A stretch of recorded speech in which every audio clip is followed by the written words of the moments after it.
Assalamualaikum warahmatullahi wabarakatuh. Salam rahayu, salam sehat, salam semangat. Terima kasih untuk sobat-sobat Bledek yang sudah mendukung channel Bledek Kantil, sudah subscribe, like, komen, sudah di-share ke teman-temannya, bahkan sudah menghidupkan tombol loncengnya. Bledek mengucapkan banyak-banyak terima kasih. Semoga sobat-sobat Bledek selalu dalam keadaan sehat walafiat, lancar rezekinya, dan selalu semangat, selalu bahagia.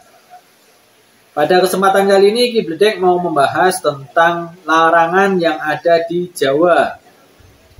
Larangan ini adalah warisan dari para leluhur kita, leluhur Jawa yang sangat bijaksana dan sangat cerdas. Yang mau Bledek bahas adalah larangan tentang makan. Yang pertama ada larangan jangan makan di depan pintu atau di tengah-tengah pintu ya. Nanti dampaknya akan susah untuk mencari jodoh.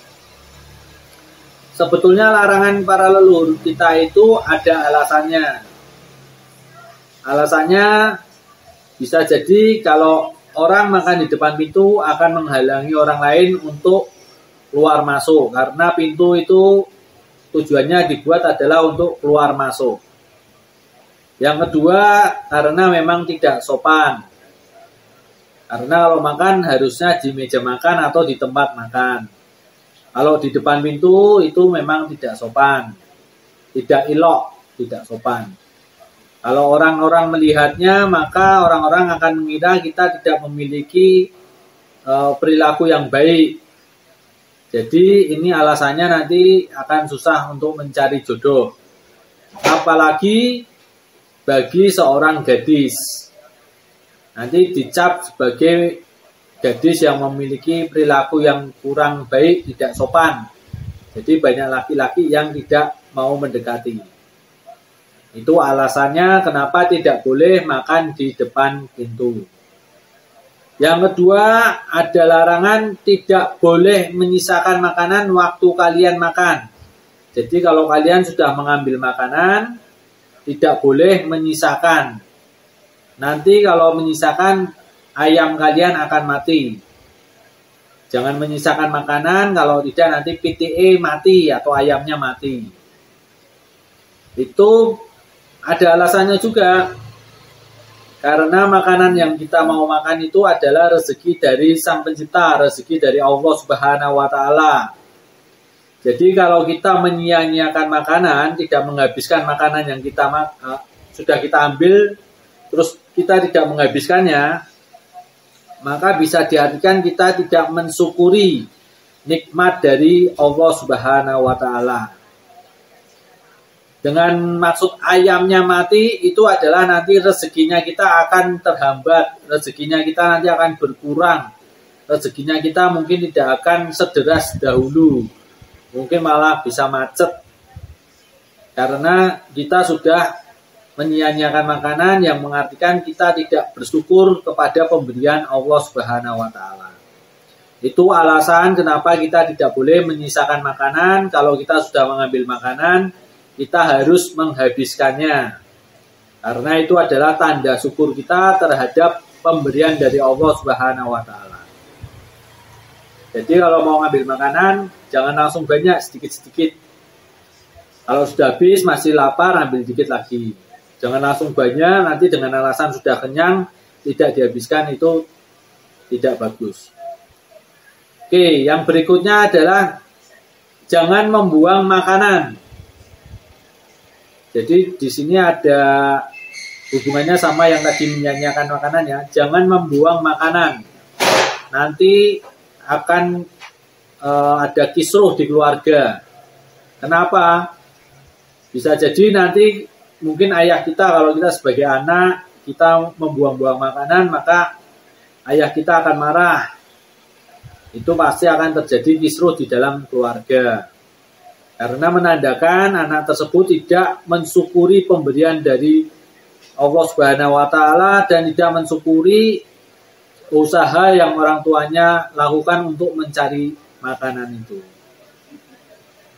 Yang berikutnya adalah kalau kalian makan, ini berarti yang keberapa tadi? Keempat ya. Kalau kalian makan itu jangan berpindah-pindah tempat. Nanti bisa jadi kalian akan mendapatkan ibu tiri. Ini ada maksudnya. Kalau kita makan berpindah-pindah tempat, itu nanti makanan kita itu bisa tumpah. Kalau di sekitarnya banyak orang, akan menumpai orang tersebut. Nanti terjadi keributan. Dampaknya nanti kita akan diguncing di belakang dan kita mendapatkan ya macam-macam bulian dan sebagainya.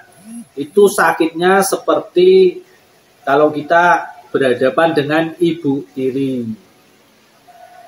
Oke, yang berikutnya mungkin yang kelima ya ini ya. Yang kelima itu jangan makan di mangkuk. Jangan selalu makan di mangkuk. Kalau sekali-sekali tidak apa-apa. Cuman jangan selalu makan di mangkok. Karena mangkok itu tempat sayuran. Bukan tempat untuk makan nasi sama lauknya ya. Biasanya mangkok itu disediakan adalah untuk sayuran. Sayuran yang berkuah. Jangan selalu makan di mangkok. Nanti kalian akan dijauhi sama keluarga kalian. Itu ada alasannya karena mangkok itu memang bukan untuk makan nasi dan lauk pauknya. Kalau mau makan nasi dan lauk pauknya itu di piring atau di tempat makan lainnya ya. Cuman memang fungsinya semacam piring. Itu kalau mangkok fungsinya itu untuk sayuran yang berkuah. Tapi kalau sekali-sekali kalau kalian memang makan soto ya tidak masalah. Soto kan memang harus ada mangkoknya. Itu tidak masalah, cuman jangan selalu makan pakai mangkok. Karena kalian itu menandakan tidak menempatkan sesuatu di tempatnya, maka kalian akan dijauhi oleh orang lain atau di sini keluarga. Jadi larangan-larangan dari para leluhur kita itu sebetulnya ada maksud tertentu agar kita menjadi pribadi yang sopan, pribadi yang baik, pribadi yang bisa menempatkan sesuatu pada tempatnya.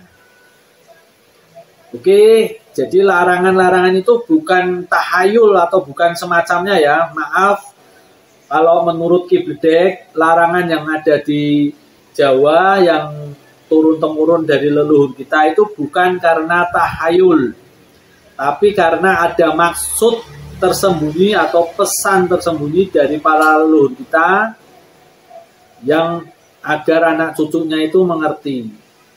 Karena leluhur kita itu orangnya sopan santun, tidak mau blak-blakan, jadi harus memberikan wejangannya itu juga sopan. Halus ya, secara halus.